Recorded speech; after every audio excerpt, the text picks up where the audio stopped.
Assalamualaikum warahmatullahi wabarakatuh.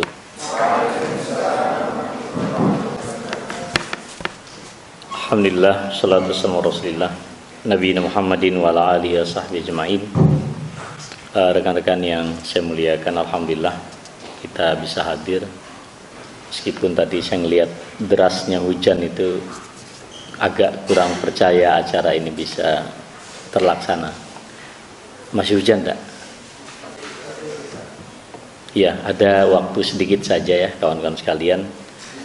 Alhamdulillah hari ini kita berpuasa. Mudah-mudahan ibadah kita diterima oleh Allah Subhanahu wa taala.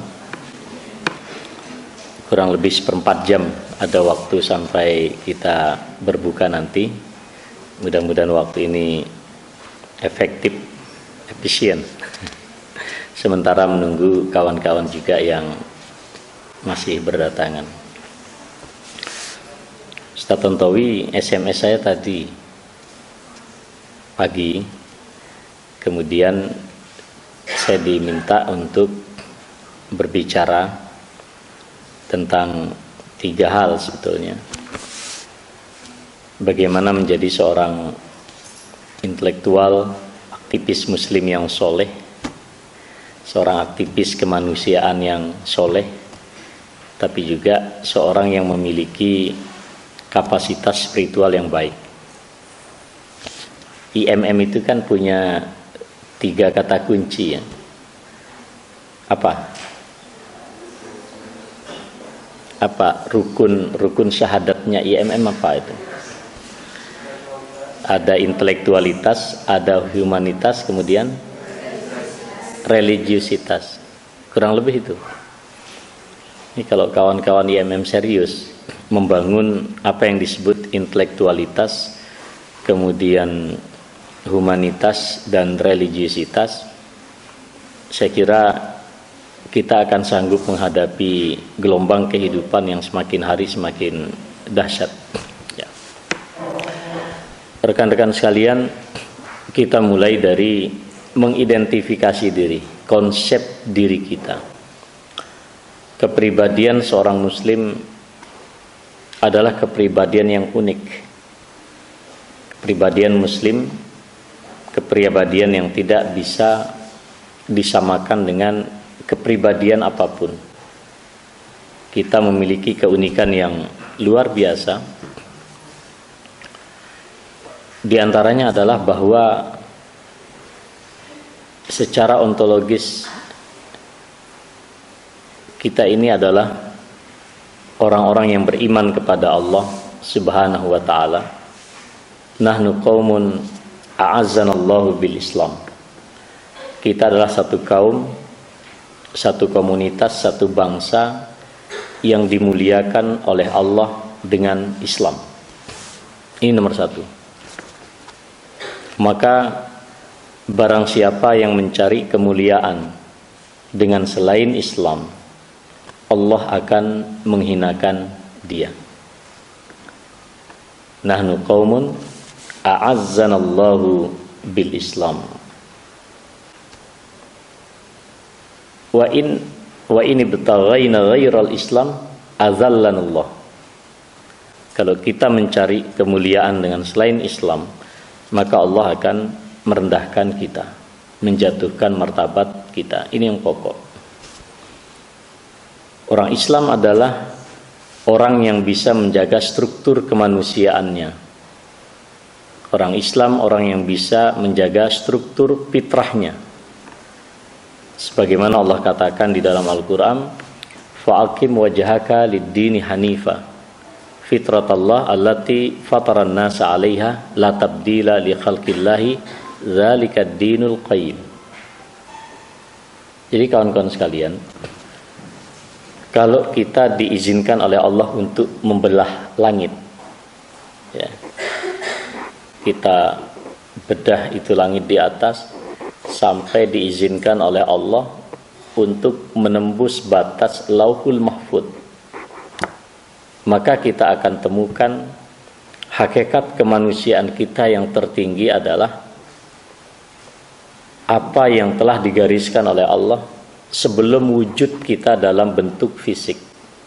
Itu adalah realitas rohani kita yang pertama, dan itu universal. Ya, fase. Nah, ini anak-anak psikologi harus mensyahadatkan teori-teori psikologi tentang ilmu perkembangan jiwa ini. Ya. Di psikologi modern tidak dikenal itu.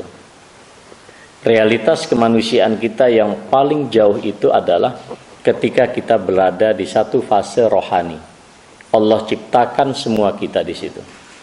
Allah ciptakan manusia, ruh kita diciptakan.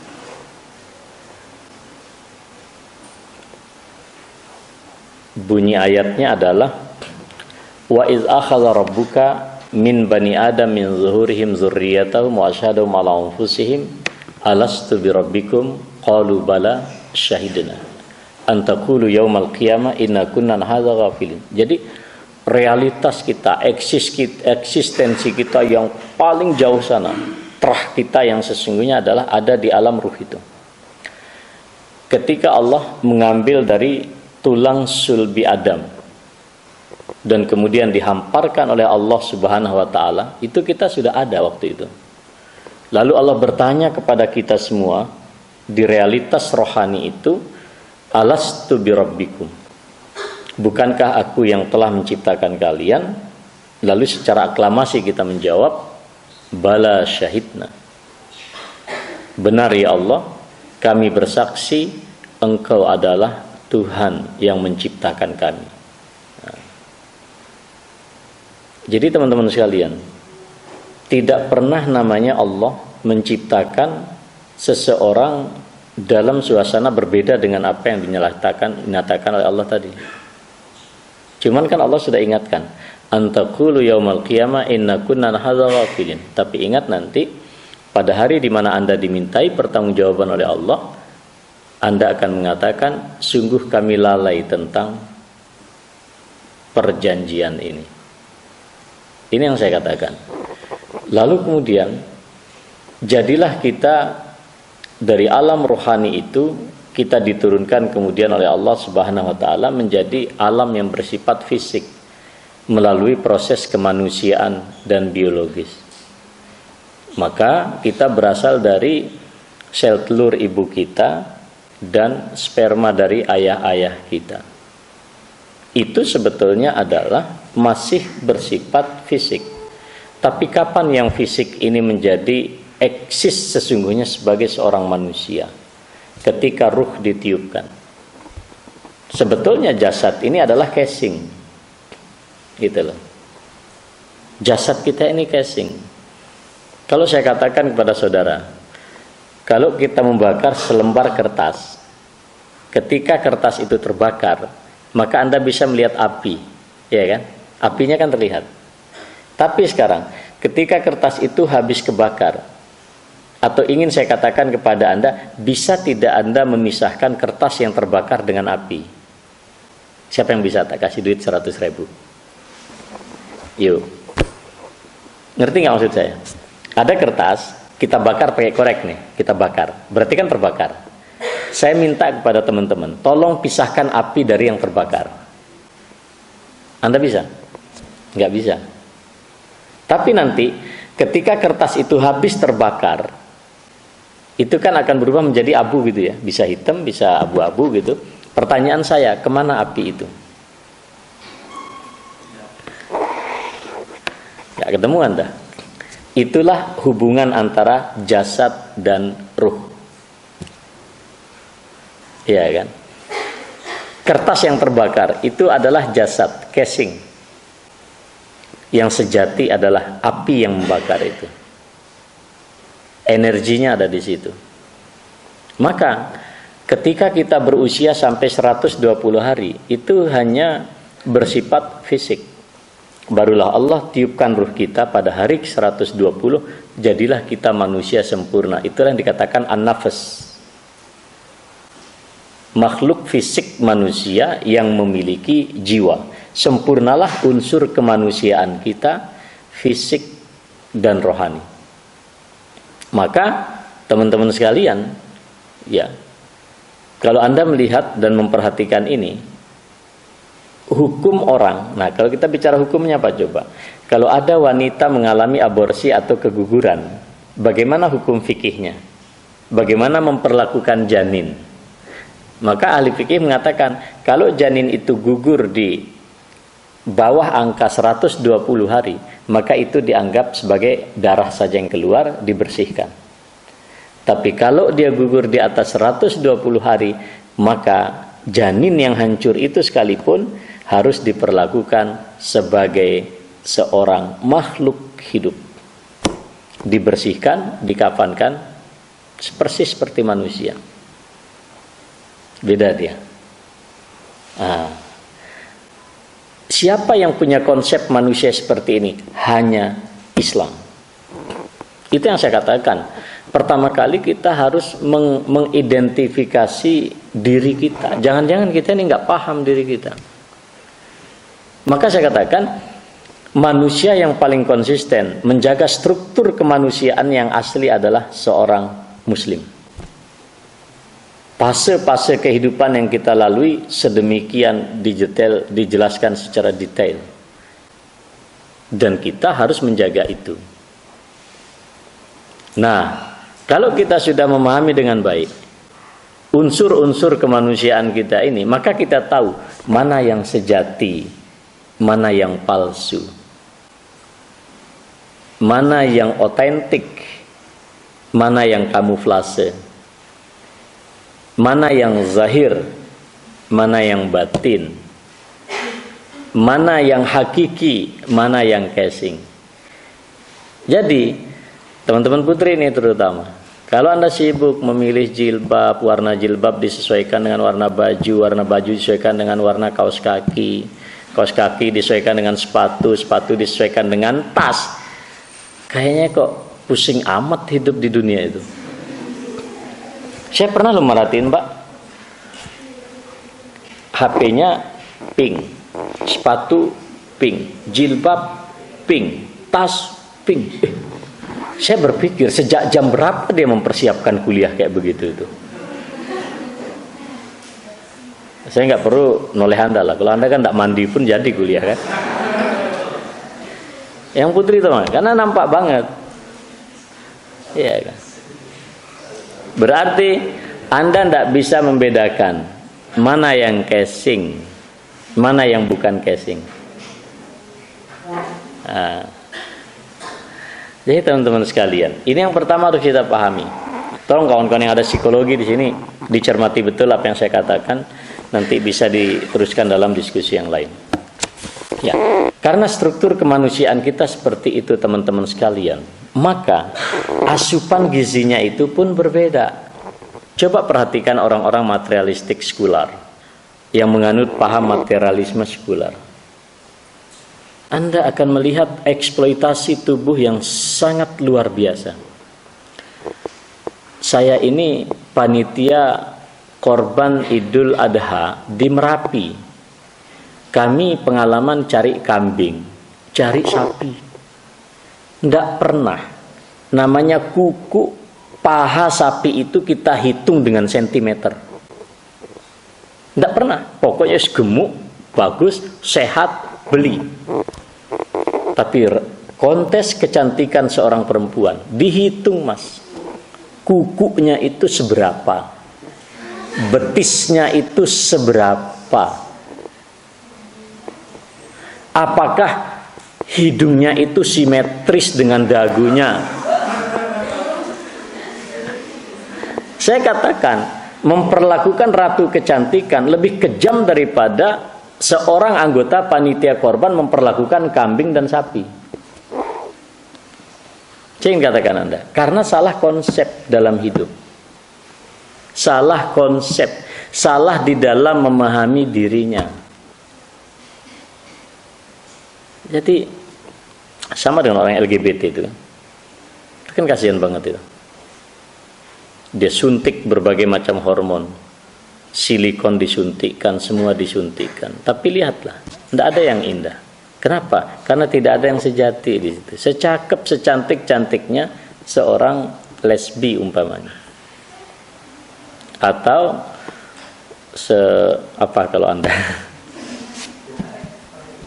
Maka pemahaman kita terhadap struktur manusia kita ini itu akan berdampak pada apa? Keterampilan kita mengelola kehendak, kemauan. Jadi, orang yang sudah paham, saya punya akal, saya punya jasad, saya punya aspek spiritual. Kalau saya lapar, saya akan makan, kecuali orang gila. Ah, lapar, tulis di Facebook, itu orang gila tuh. Ya mohon maaf teman-teman sekalian. Semakin banyak Anda curhat di Facebook, semakin Anda mengalami penyakit, minimal gejala-gejala penyakit jiwa yang akut.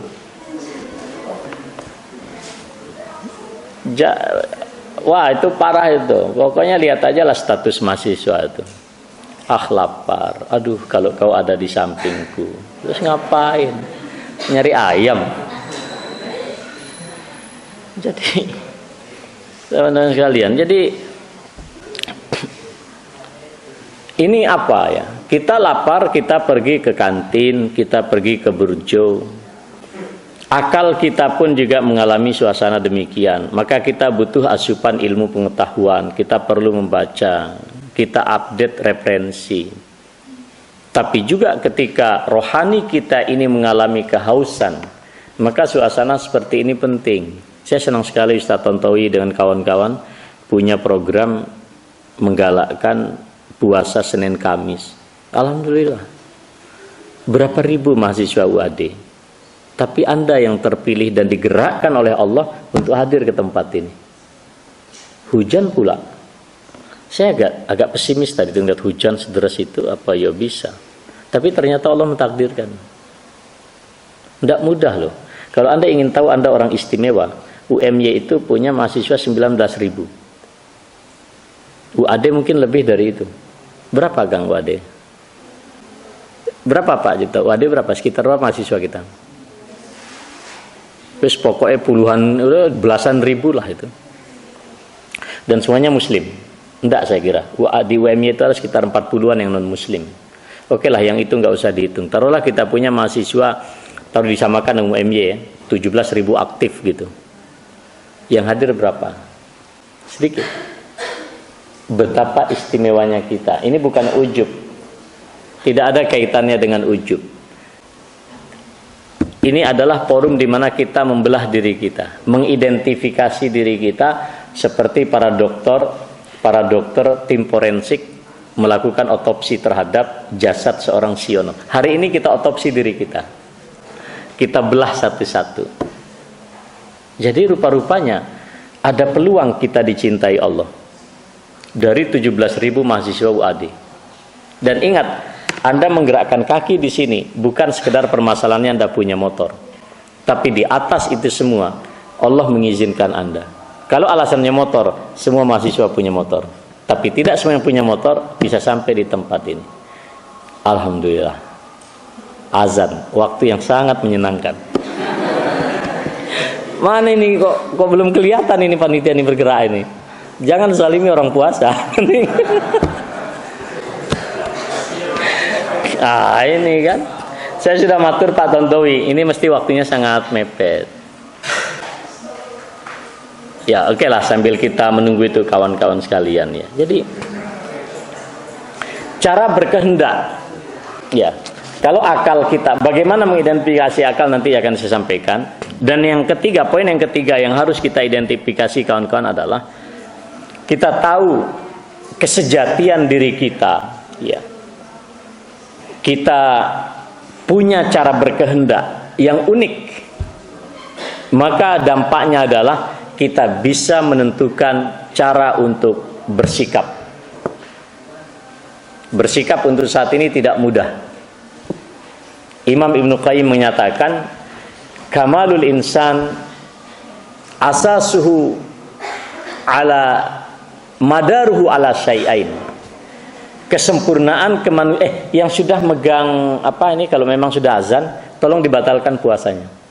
Nggak usah menunggu yang lain. Yang sudah sampai ya rizki dia lebih dahulu. Sudah azan tadi? Nah, sambilan kita menunggu. Jadi kesempurnaan kemanusiaan kita ini berdiri pangkalnya itu pada dua. Satu adalah ma'rifatul haqqi minal batil. Kita mengetahui mana yang hak, mana yang batil, dan bukan hanya mengetahui, tapi sikap lebih penting daripada sekedar mengetahui. Kita kemudian bersikap. Apa sikap kita? Al-wala'u lil haqqi wal bara'u minal batil. Loyalitas kepada kebenaran dan berlepas diri kepada kebatilan. Nah,